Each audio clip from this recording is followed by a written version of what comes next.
নমস্কার, সবাই ভালো আছেন তো? আজ আপনাদের কাছে চলে আসলাম শ্রীকৃষ্ণকে নিয়ে একটি ভিডিওর সঙ্গে। বৃন্দাবনে আজও জীবিত আছেন শ্রীকৃষ্ণ, কেন এমন বিশ্বাস? স্থানীয় মানুষের বিশ্বাস, এই স্থানে রাতে যে থাকে তার দৃষ্টিশক্তি ও বাকশক্তি হারিয়ে যায়। হিন্দু ধর্মাবলম্বী মানুষেরা বিশ্বাস করেন, পুরাণ কাব্য অনুসারে প্রতি যুগের অন্তিম পর্যায়ে ভগবান শ্রীকৃষ্ণ তার অবতার নিয়ে ধরাধামে আসেন যুগের অন্ত করে নতুন যুগের সূচনা করতে। ভারতের সনাতন হিন্দু ধর্মাবলম্বীদের বিশ্বাস, দ্বাপর যুগে জন্ম হয়েছিল ভগবান শ্রী বিষ্ণুর কৃষ্ণ অবতারের আগমনের পর। কিন্তু ভারতে এই সুপ্রাচীন মহাকাব্যের সঙ্গে জড়িত বহু ঐতিহাসিক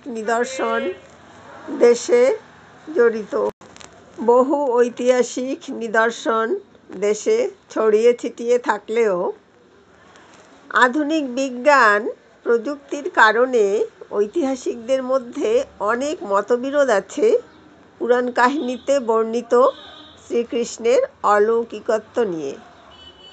তবে কৃষ্ণ জন্মভূমি বৃন্দাবনকে ঘিরে এখনও অনেক রহস্য ছড়িয়ে আছে, যার কোনো ঐতিহাসিক ও বৈজ্ঞানিক তাৎপর্য ব্যাখ্যা করা সম্ভব হয়নি। বর্তমানে যে মথুরা, বৃন্দাবন নামে প্রসিদ্ধ ধর্মস্থান গড়ে উঠেছে, বলা হয় দ্বাপর যুগের এই শ্রীকৃষ্ণ জন্মভূমির কাছে নিধিবন নামে একটি স্থান আছে। সেখানে অবস্থিত একটি হিন্দু ধর্মীয় স্থান। অঞ্চলটি গড়ে উঠেছে হাজার হাজার বছরের পুরনো তুলসী বৃক্ষ দিয়ে। স্থানীয় ভাষায় এই তুলসী বৃক্ষকে পিলু বৃক্ষ বলা হয়। বৈজ্ঞানিক তত্ত্বকে বুড়ো আঙুল দেখিয়ে তুলসী গাছগুলি আলোর বিপরীতেই বেড়ে চলেছে, যেন পূর্ণভূমিকে মাটি স্পর্শ করে আছে। এলাকার মানুষের বিশ্বাস, এই স্থানেই শ্রীকৃষ্ণ দ্বাপর যুগে তার গোপী অর্থাৎ গুপ্ত সখীদের নিয়ে রাসলীলা করতেন। আর তাদের বিশ্বাস, আসলে এই তুলসী বৃক্ষ শ্রীকৃষ্ণের সখী, যারা রাতের বেলা মনুষ্য রূপ ধারণ করেন ভগবানের সাথে রাসে অংশ নিতে। কিন্তু অনেকেই হয়তো জানেন না, পৃথিবীর 7টি রহস্যময় স্থানগুলির মধ্যে এই স্থানটিও বিশেষ রহস্য বহন করে চলেছে বছরের পর বছর ধরে। এই নিধিবন প্রাচীন হিন্দু পুরাণ মহাকাব্য অনুসারে শ্রীকৃষ্ণ জন্মভূমির কাছে অবস্থিত। স্থানে রংমহল বলে একটি স্থান আছে, যাকে দ্বাপর যুগের রাসমঞ্চ বলা হতো।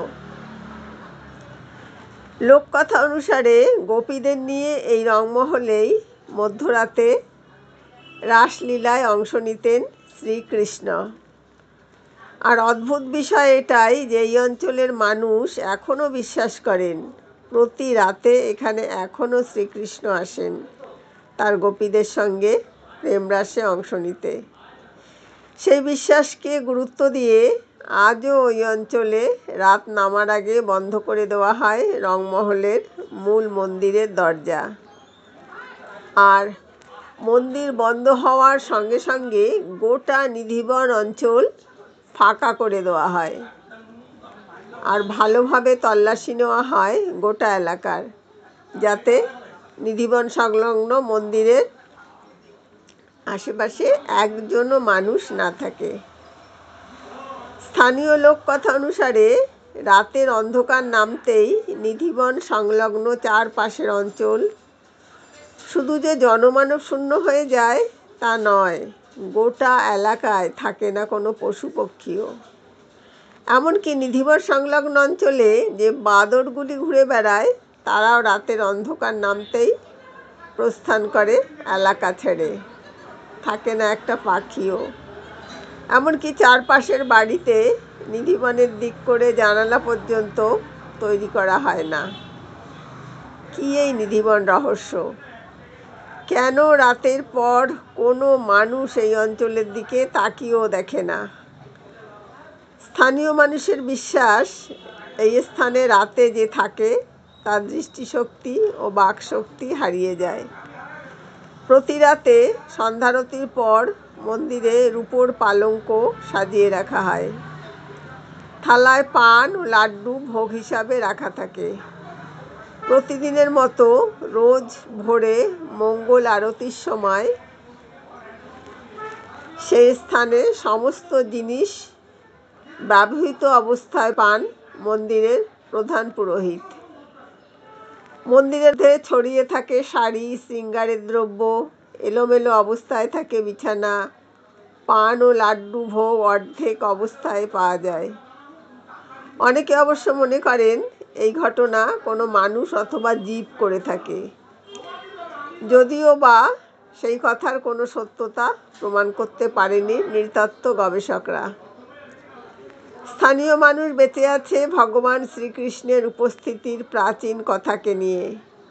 তারা এখনও দাবি করেন ওই অঞ্চলে রাতের বেলা সাধুসন্তরা বাঁশির সুর ও নূপুরের ধ্বনি শুনতে পান।